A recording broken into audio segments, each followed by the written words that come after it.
Hi, this is the video for Digital Storytelling Chapter 4. And I'm glad that we're doing this chapter now because it's going to help us to start thinking about Frankenstein MD in a more complex manner. So I want you to get out your textbook, Digital Storytelling, and turn to page 57. And on page 57, Miller talks about how interactivity is what makes digital media such a completely different animal from traditional storytelling, and especially from traditional storytelling that we're accustomed to, not just in novels, but also in movies. And so I think this is important to pay attention to because even though we're watching primarily what you've been assigned is the web series, which, replicates a lot of the same sort of characteristics as movies do. Frankenstein MD is a transmedia or digital storytelling experience. And so this interactivity is going to make it wildly different from the experience of engaging with a movie. So on page 57, she talks about this, and she also talks about what the universal qualities are of digital storytelling is that there's a narrative that includes having drama and characters.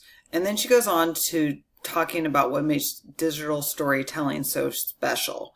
And what makes it special is the way in which users change their role from passive, where you sit back and you watch a story unfold in a film or read about it in a book, and then experience how it is to participate in the story itself.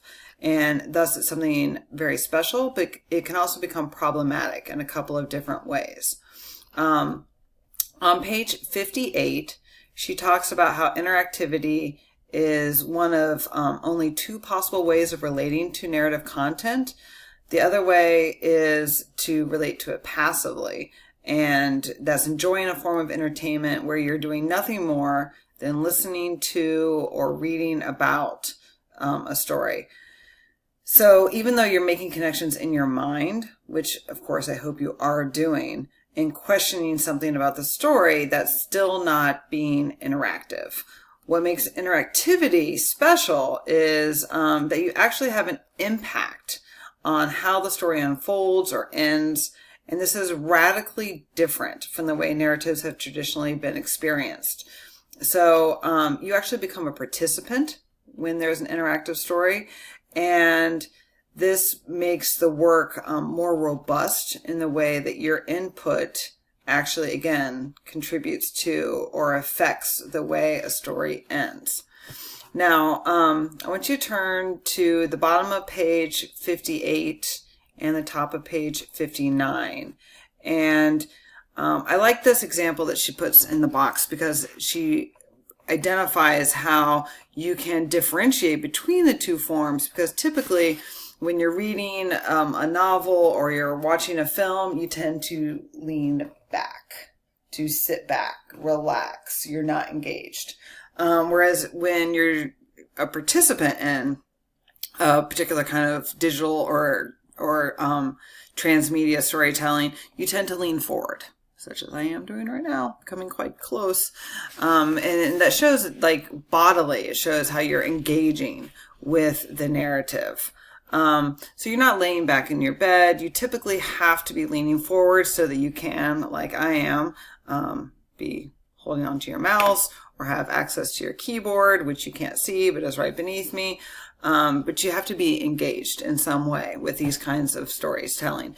So if you're just passively watching the videos in Frankenstein MD, then you're only getting a part of the experience. So I've assigned the videos, but as you can see here, underneath the videos, because this is the video, underneath you can show the ways, or it shows the ways in which you can become engaged or an active participant within the story, because it's not just watching this video. You can read these hashtags or, what PBS is putting out.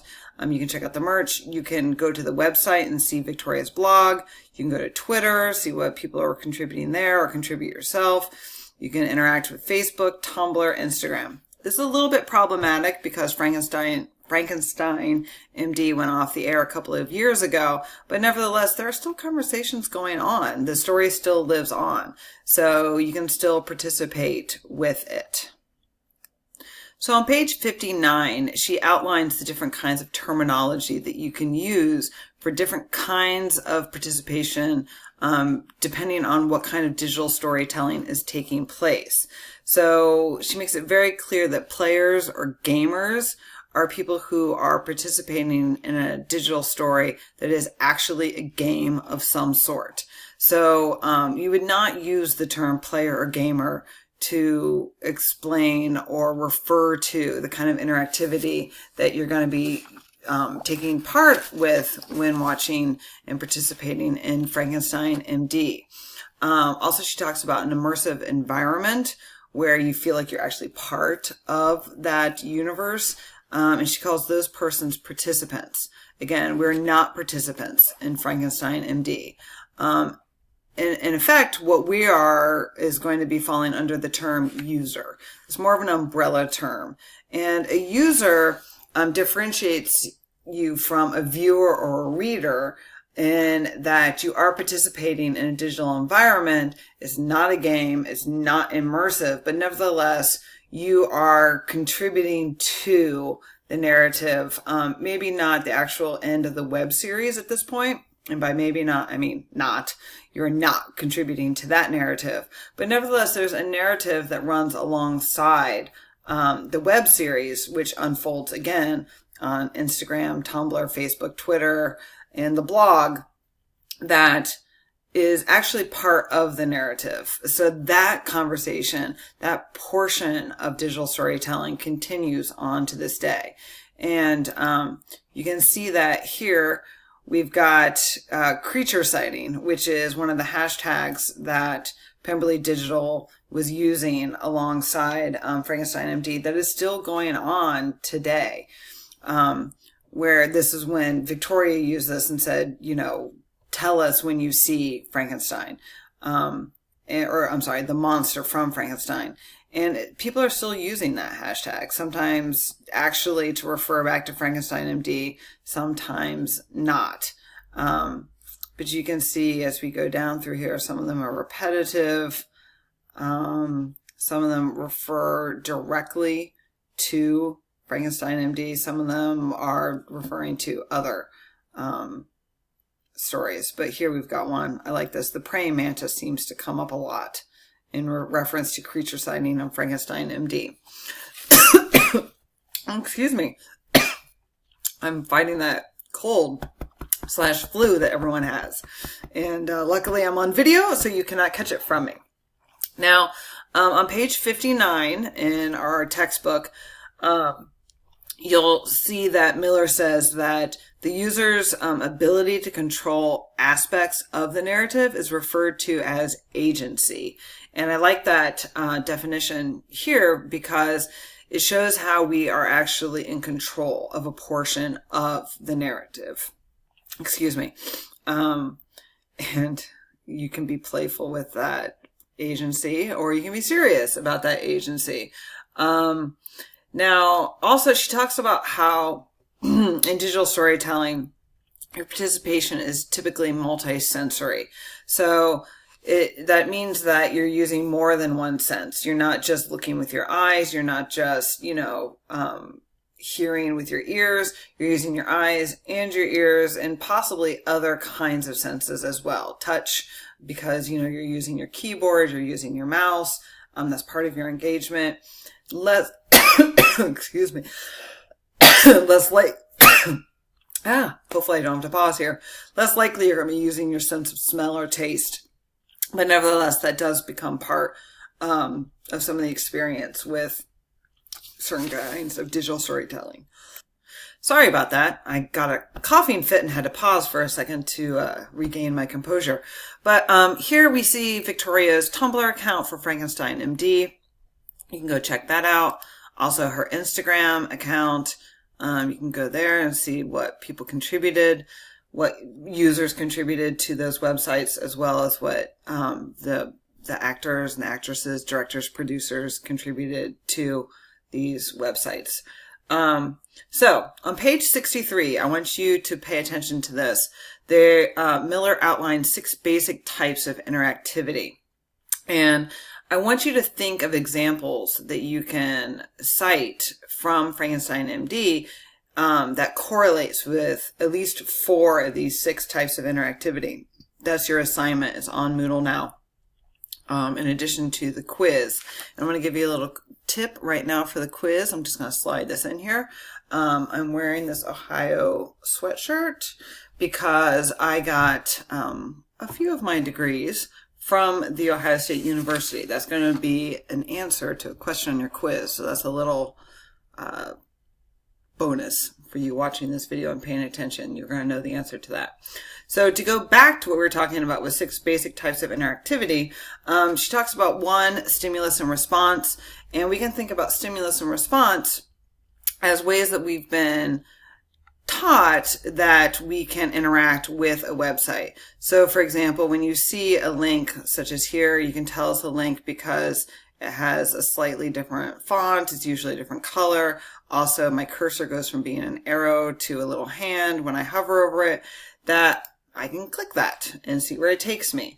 Hyperlinks, oops, that link is dead. Hyperlinks are one of the most basic types of stimulus and response that we experience in digital storytelling. There's also navigation. Here on Instagram, we have, the basic navigation up here. Do I like this? What is my profile? Let's see, what is this? Discover people. This is how I can find people. Here's my search. This is navigation. It tells me how I can get around the website. It shows us what we're able to do within a particular website. Also, number 3 that she talks about is control over objects. Sometimes within a particular kind of digital storytelling, you'll actually have control over virtual aspects of the narrative. We don't really have that in Frankenstein MD. It's not like we can actually pick up instruments, for example, within Frankenstein's laboratory and interact with them. But that's an option that's out there for some particular kinds of digital storytelling.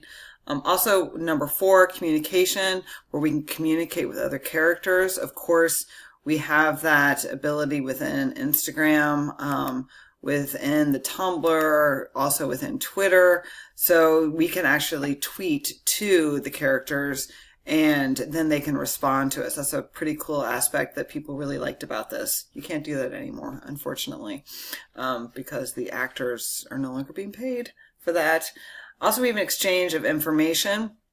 Exchange of information, we've talked about this several times over the course of the semester, where, some of the comments are an exchange of information here, where this actually becomes part of the story, whether or not people are enjoying an episode or not. You can find that out here, and that will impact whether or not you really appreciate that part of the narrative, as well as the likes and the dislikes, as well as the views. This kind of exchange of information. You can also maybe contribute videos or pictures on other types of feeds that are related to the narrative. Also, you can have acquisition. And acquisition, that's the last type. It can be real or virtual. Sometimes, with games, you can pick up virtual points or virtual money. My son gets really excited when he gets virtual money since he doesn't have a whole lot of real money when he's playing a game. You can also actually get real things. If you win, say, a competition and you win a t-shirt or you win backstage passes to something. These are just examples that I'm randomly plucking out of my head. But that's usually a part of interactivity that we can reflect on as part of digital storytelling.